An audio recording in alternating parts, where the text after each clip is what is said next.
اس کو 83 ایئرز عبادت کرنے کا ثواب مل گیا.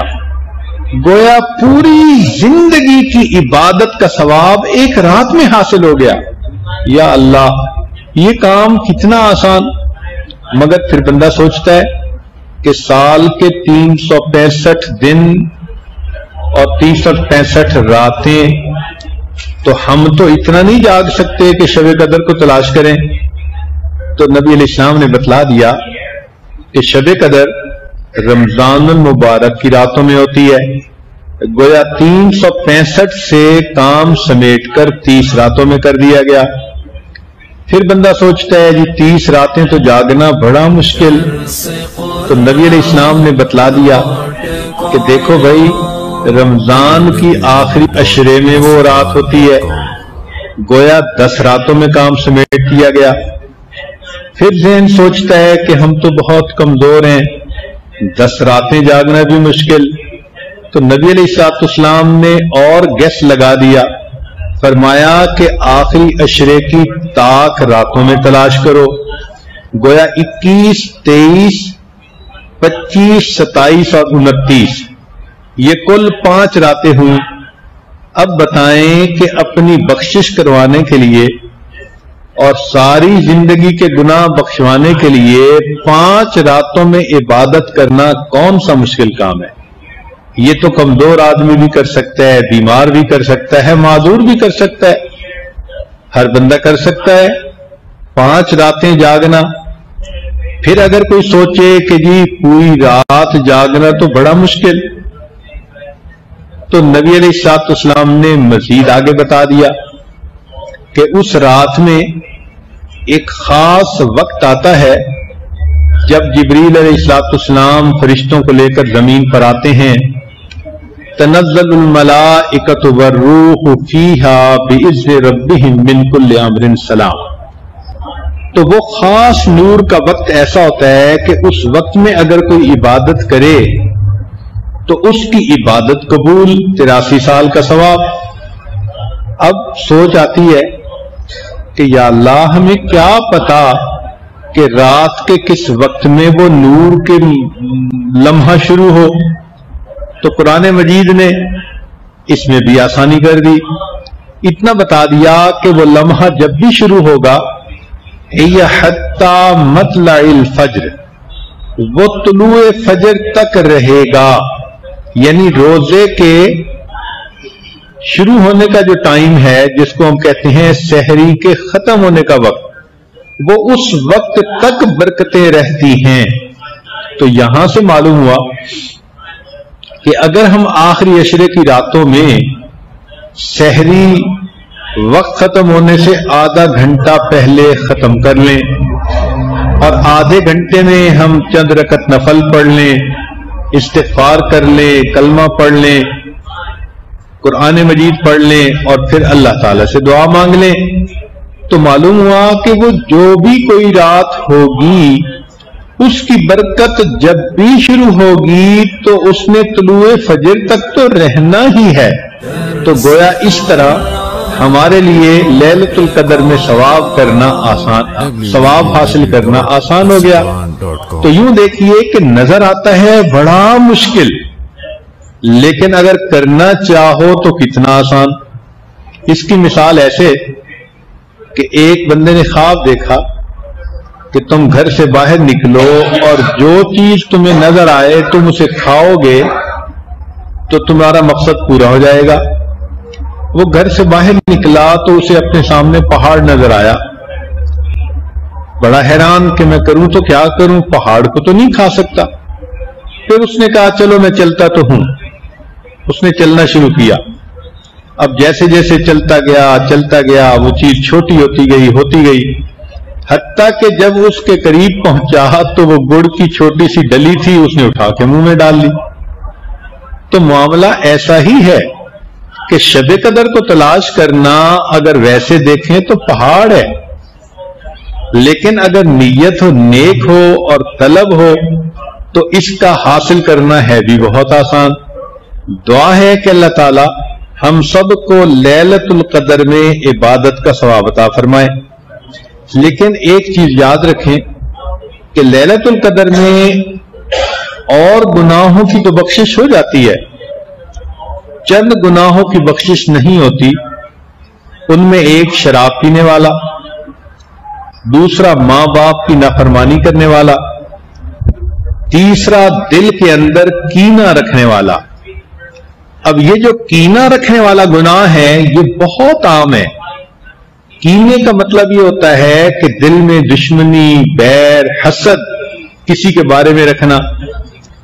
مردوں میں بھی یہ چیز بہت ہوتی ہے اور عورتوں میں اس سے بھی زیادہ ہوتی ہے. ساس ہوگی تو بہو کے بارے میں، بہو ہوگی تو ساس کے بارے میں، اور اسی طرح بھائی بھائی کے دل میں کینہ، بہن بہن کے دل میں. آج کل شیطان نے کچھ معاملات ایسے ہمارے الجھا دیے کہ جتنے قریبی رشتے ہیں ان میں اتنی پیچیدگیاں پیدا کر دی. تو دلوں کے اندر یہ جو کھوٹ آ گیا، اس کی وجہ سے انسان کی پھر بخشش نہیں ہوتی. چنانچہ نبی علیہ الصلوۃ والسلام نے ایک مجلس میں فرمایا کہ جس کے دل میں کینہ ہوگا اس کی بخشش نہیں ہوگی. ایک نوجوان کھڑا ہوا، اس نے کہا اللہ کے نبی صلی اللہ علیہ وسلم، میرے دل میں خالہ کے بارے میں ایک بات ہے جو نکلتی نہیں. فرمایا جب تک دل سے نہیں نکالو گے بخشش نہیں ہوگی. تو وہ نوجوان صحابی گئے، خالہ سے جا کر معافی مانگی، صلح و صفائی کی، واپس آئے تو اللہ نے نبی علیہ السلام نے فرمایا کہ اب اللہ تعالیٰ تمہاری گناہوں کی بخشش فرما دیں گے. تو ہمیں بھی چاہیے کہ رمضان مبارک کے ان راتوں میں اگر ہمارے دل میں کسی کے بارے میں کوئی رنجش ہے بھی تو ہم معاف کر دیں. بھئی اللہ رب العزت نے بھی تو ہمیں معاف کرنا ہے نا. تو اس معافی کے بدلے اگر ہم معاف کر دیں تو یہ کام کتنا آسان ہے کہ اللہ بس آپ سے ہم معافی چاہتے ہیں، آپ ہمیں معاف کر دیجئے، اور آپ کے بندوں کے بارے میں جو ہمارے دل میں رنجشیں ہیں ہم ختم کر دیتے ہیں. تو یہ ایک سودا کرنے والا ہے جس کو کر لینا چاہیے. اور ایک قطع رحمی کرنے والے کی بھی بخشش نہیں ہوتی. قطع رحمی کرنے سے مراد یہ کہ جو رشتے ناطے توڑتا ہے. بعض لوگوں کو عادت ہوتی ہے ذرا سی بات پہ بھائی سے بولنا چھوڑ دیا، بہن سے بولنا چھوڑ دیا، خالہ سے بولنا چھوڑ دیا، اس سے چھوڑ دیا. یہ جو قریبی رشتوں کو توڑنا ہے یا ان کو چھوڑنا ہے اس کو قطع رحمی کہتے ہیں. اس بندے کی بھی شب قدر میں مغفرت نہیں ہوتی. پھر رمضان کی ہر رات میں اللہ تعالیٰ جہنم سے جہنمیوں کو بری کرتے ہیں. کتنے جہنمی جہنم سے بری ہوتے ہیں ذرا غور کیجئے کہ مدینہ طیبہ کے قریب ایک قبیلہ تھا، اس کا نام تھا بنو کلب. ہر گھر والے 200، 500، 1000، 2000 بکریاں گھروں میں پالتے تھے، اور پورے قبیلے کی بکریاں اتنی تھیں کہ جب وہ باہر نکالتے تھے تو 2 پہاڑوں کے درمیان کی پوری وادی ان جانوروں سے بھر جاتی تھی. 2 پہاڑوں کے درمیان کی وادی جانوروں سے بھر جاتی تھی. اتنے جانور ہوتے تھے ہزاروں کی تعداد میں. تو نبی علیہ السلام نے اس قبیلے کا نام لے کر فرمایا کہ بنو کلب قبیلے کی بکریوں کے بالوں کے برابر جہنمی ہر رات جہنم سے بری ہوتے ہیں. اب بکریوں کے بال کتنے ہوں گے ہم تو اندازہ نہیں لگا سکتے. ہمارے ایک دوست تھے، وہ فارغ البال تھے، گنجے تھے. ایک دن میں نے دیکھا انہوں نے ایک لٹ سی لگوائی ہوئی اور بال سجائے ہوئے. تو میں نے پوچھا کہ آپ نے یہ لٹ لگوائی؟ کہنے لگا جی میں نے بال ٹرانسپلانٹ کروائے ہیں. میں نے کہا بال ٹرانسپلانٹ کروائے ہیں تو پھر پورے کروا لیتے. کہنے لگے حضرت ایک بال کا $1 انہوں نے لیا ہے اور میں نے $10,000 دے کر یہ 10,000 بال لگوائے ہیں، اور 10,000 بال بس اتنی سی لٹ نظر آتی تھی یوں. اس سے مجھے احساس ہوا کہ اگر اتنے سے بال 10,000 ہیں تو پورے سر کے بال کتنے ہوں گے، اور پھر اگر سر کے بال اتنے ہوتے ہیں تو ایک بکری کے جسم پہ بال کتنے ہوں گے؟ لاکھوں کی تعداد میں بال ایک بکری کے جسم پر ہوں گے. اگر ایک بکری کے بال اتنے ہیں تو جہاں دو پہاڑوں کے درمیان کی پوری وادی بھر جاتی تھی تو ان بکریوں کے بال کتنے ہوں گے؟ اس کا مطلب یہ کہ معاملہ کروڑوں سے بھی اوپر کا ہے. اتنے جہنمی ہر رات جہنم سے کیے جاتے ہیں. جب اللہ کے اتنے جوش میں ہے اور اتنے گناہگاروں کو معاف کر رہے ہیں تو ہمارے لیے اپنا نام شامل کروانا کون سا مشکل کام ہے؟ تھوڑے سے آہوزاری کریں، رونا دھونا کریں. اللہ تعالیٰ کی رحمت جوش میں ہوتی ہے، ہمارا بھی نام شامل ہو جائے گا اور ہماری بھی بخشش ہو جائے گی. اور ہر رات یہی بخشش ہوتی رہتی ہے حتیٰ کہ رمضان المبارک میں ایک رات آتی ہے جس کو لیلۃ القدر کہا جاتا ہے، جس رات قرآن اترا تھا. اس رات میں انسانوں کے گناہ ویسے ہی معاف کر دیے جاتے ہیں. حدیث مبارکہ میں آتا ہے کہ ایک ایسی گھڑی ہوتی ہے اس رات میں کہ اس گھڑی میں جو دعا مانگی جائے قبول ہوتی ہے.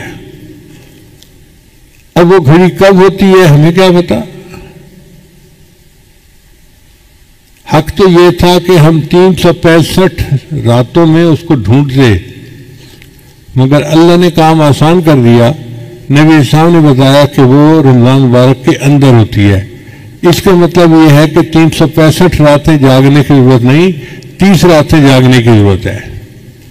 پھر بندہ سوچتا ہے کہ 30 راتیں جاگنا تو بڑا مشکل کام ہے، تو نبی اسلام نے کام اور آسان کر دیا. فرمایا کہ تم رمضان مبارک کے آخری عشرے میں لیلۃ القدر کو تلاش کرو.